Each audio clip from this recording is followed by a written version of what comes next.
নমস্কার। আজকে বেরিয়েছি কিছু বন্যার আপডেট তুলতে। আমাদের জল কিন্তু বাড়ির রাস্তা থেকে অনেকটাই কমে গেছে, দেখতে পাচ্ছ কোমরের নিচে পর্যন্ত।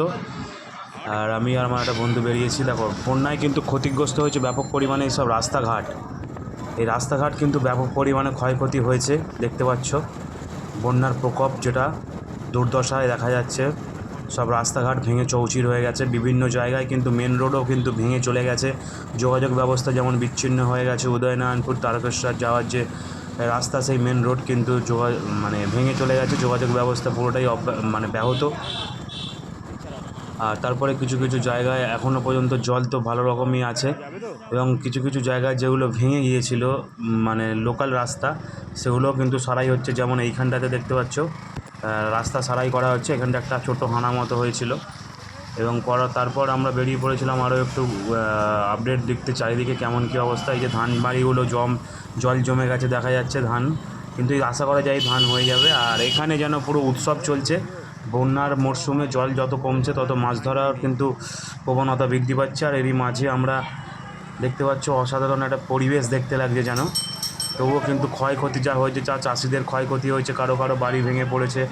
হ্যাঁ, কিন্তু তাও কিছু করার নেই। সকলে কিন্তু একটা মাছ ধরতে ব্যস্ত হয়ে পড়েছে, দেখতে পাচ্ছ বন্যায়। আমরাও এখান থেকে কিছুটা একটু মাছ কিনবো, দেখি কোনখানটায় মাছ বিক্রি করছে, দেখা যাক। মাছ কিছুটা কিনে নিয়ে যাব।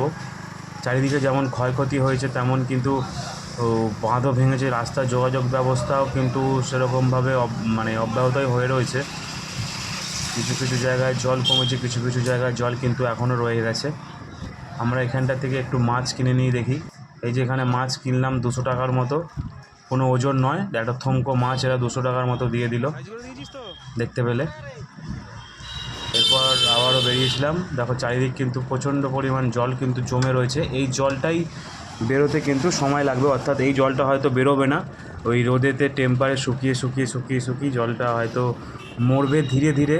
এই জলটাই কিন্তু সময় লেগে যাবে প্রায় 3 থেকে 4 দিনের মতো, শুধু জলটা শুকিয়ে রাস্তাগুলো দেখা যেত। এই যে চারিদিকটা দেখতে পাচ্ছ পুরো সাদা হয়ে রয়েছে।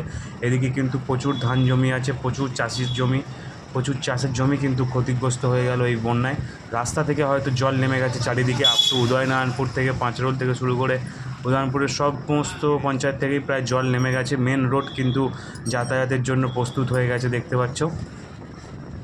এই মুহূর্তে দেখতে পাচ্ছ আমরা আছি শিবপুর। প্রচণ্ড পরিমাণ জল কিন্তু এখনও আছে। তো পরবর্তী আপডেটের জন্য অবশ্যই চ্যানেলটা সাবস্ক্রাইব করে রাখবেন, এবং পাশে থাকা বেল আইকনটি প্রেস করে রাখবেন। ভালো থাকবেন, সুস্থ থাকবেন।